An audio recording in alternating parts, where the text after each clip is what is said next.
Third gear and I'm at 70. Wow, that's fun. What's going on, guys? I'm out here today at Motorcycles of Dulles testing out the Triumph Bobber. Woo!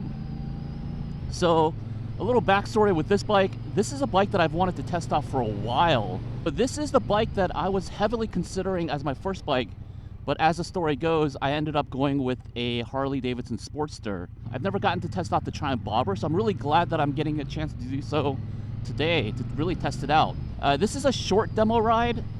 This might be about 10-15 minutes or so, so I'm not gonna go over the specs, although I will drop it into the screen here so you guys can see. But the most important things for me is like the specs, meaning the horsepower and the torque, and seeing how it compares to some of the bobbers that I've ridden, like the Sportster, the 83, the 1200, the 48, and also I've, of course, have the Scout Bobber. So I kind of wanted to just kind of compare and see what's up. Hopefully I don't get too lost over here. But so far, man, this bike delivers on the torque. It's got a nice little peppy ride. Ooh, I have no idea where I'm going here. Introduced in 2016, the Triumph Bobber is a modern take on a bobber with classic styling. It features a thumping 1200cc liquid-cooled motor that produces 77 horsepower and 78 foot-pounds of torque. Though it looks like an old-school motorcycle, don't let its stripped-down aesthetic fool you. Triumph went ahead and loaded this bobber with features that you won't find in many other bobbers today, including dual-disc Brembo brakes, show-up front suspension, cruise control, riding modes, adjustable floating seat, and much more. The Triumph Bobber really delivers on a premium experience. The bike is a head turner, and there's a sense of satisfaction when getting on a bike that looks like a classic looking bike. But once you're on, you'll feel like you're riding on a modern bobber that features quite a bit of tech and riding enhancements. So let's talk about the ergonomics here. It's a small little bike. It's got mid controls here, but for the most part, I'm actually kind of surprised how comfortable it is. I don't feel too cramped. I'm coming in at 5'8". I am hunched forward just a tad bit, but the seat cushioning feels pretty good. The ergonomics doesn't feel too bad. Now, this is a short demo ride, of course, so I don't know how it's gonna do over the course of, say, like an hour or so demo, but for right now, so far I can't complain. So like I mentioned, I am hunched forward just a tad bit because of these low bars, but I feel like it has a really nice aggressive riding position. My Scout Bobber, I'm leaned back a little bit more with forward controls, but this has a really nice sporty feel to it. I found that the Triumph Bobber has a more aggressive riding position with mid-controls and low drag bars, but I didn't really find it overly uncomfortable. It actually made me feel more in control of the bike versus a lazy cruising position. That, paired with its responsive engine and quick maneuverability, the Triumph Bobber delivered a sporty ride that really took me pleasantly by surprise. And yeah, man, this really has a lot of pickup. Surprised. I think I mentioned it comes around like 77 horsepower, 78 torque. I have to say, it's actually not bad. So far, so good. The seat height is also about 27 inches, so it's very, very approachable. Again, I'm coming in at 5'8", and my feet are completely on the ground. The controls have a nice, like, tactile click to it. Very precise. I enjoy that. And this might be one of the best stock exhaust sounds I've heard. Woo! Third gear and I'm at 70. Wow, that's fun. I'm actually really surprised at how fun this bike is. One thing you'll notice with the Triumph Bobber is how responsive the throttle is right out of the box. I've ridden many bikes, and to me this Triumph Bobber has one of the best feeling throttles that I've tested. The throttle doesn't have any dead spots, and it feels very linear. As you twist the throttle, you're rewarded with all of the torque that the bike has to offer. It feels like an aftermarket tuner set to fairly aggressive throttle response. It was surprisingly enjoyable. Rev matching sounds really good. The brakes are nice and solid too. I think it has dual disc Brembo brakes, if I'm not mistaken. Yeah, I see 1, 2. So the other thing that I like about this bike is how premium it feels, right? Got this nice little Triumph logo here. You got the Showa suspension on the front, mono suspension on the rear, Brembo dual disc brakes like I mentioned, adjustable levers. This bike is quite nice. Let's see how it kind of turns.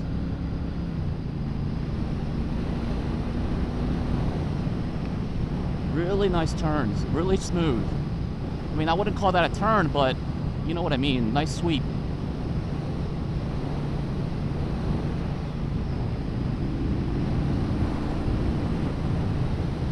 All right, I gotta kind of ease up here.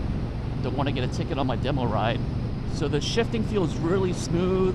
To me, what's the most enjoyable thing about this bobber is just that exhaust note. It sounds very, very nice. And it just adds to the overall premium experience that I'm getting from this Triumph bobber. I want to go back to the seat for a second because I'm actually quite surprised at how, comfy the seat feels, even though it's kind of like that solo floating seat. What I like about it, as I was doing research on this Scout, I just said Scout bobber, on the Triumph bobber, is that you can adjust the position of the seat, like how far it goes back, how low it goes. All right, I'm gonna have to make an illegal U-turn here. Oh, there's a cop behind me, so I don't think I can do that. I'll have to make a turn somewhere else. This is my first time doing an unguided demo, so this is new territory for me. Hopefully I can make a U-turn over here and then make a right over there. Yeah, the shifting feels really smooth, and the delivery of the torque and the power is very, very nice. Very linear, so there's no like huge jumps, staggering jumps, which is really confidence inducing. Yeah, this is a fun little bar hopper. This Triumph bobber comes with a lot of amenities. For one thing, as a bobber, it has cruise control, which is kind of an odd thing to have. But it does have cruise control. It does have riding modes, 2 riding modes, rain and road. So this is probably the most premium bobber out of the gate. The Sportsters that I've tried, they're very bare bones. Even my Scout bobber is also sort of bare bones. So the fact that this has all of that built into, the price point of about $14K, that's pretty cool. This little gauge up here, really nice, very readable, shows speed, has a fuel gauge and all that stuff, but it does feel a little plain. But you're not buying this bike for that. Yeah, overall, man, this feels really nice. All right, neutral. Neutral is easy to find. I think if you're looking at this bike, what you're probably thinking about is just how classic it looks. To me, this is one of the best looking factory bobbers, just stock, right? It's just a beautiful, beautiful bike. And so if you're looking for something that's a classic looking bobber, classic looking motorcycle, I don't think you can go wrong with this. And the exhaust, man, it is nice. It has like a mid-range growl to it. Very throaty. That's what she said. And I am surprised, even though, the specs aren't like world class or anything in terms of horsepower and torque, I was surprised at how quick and nimble it felt. You really feel a nice delivery of torque. As soon as you change gears, it felt really smooth to me. Now, this bobber has cruise control, like I mentioned, which I think is kind of odd. The demo guy was just telling me how he thought that was strange as well.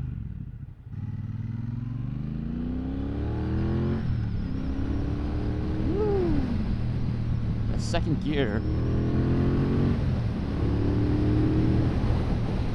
Yeah. That pull feels really good. Nice and smooth, right amount of torque. And then when you get up to 4th and 5th gear, very smooth. I feel like I can cruise on this for a while. But speaking of cruising, like I mentioned, it does have cruise control, which I think is kind of weird. Bobbers I typically wouldn't associate with cruising, but if you are cruising, right, like I would imagine you would want a bigger fuel tank. This has about a 3.2 gallon or 3.1 gallon fuel tank, which I think is kind of on the small end of things. But it does have 60 miles per gallon, so that should get you about roughly 180 miles to the tank, if I'm doing my math correctly. For a bobber, that's perfectly fine.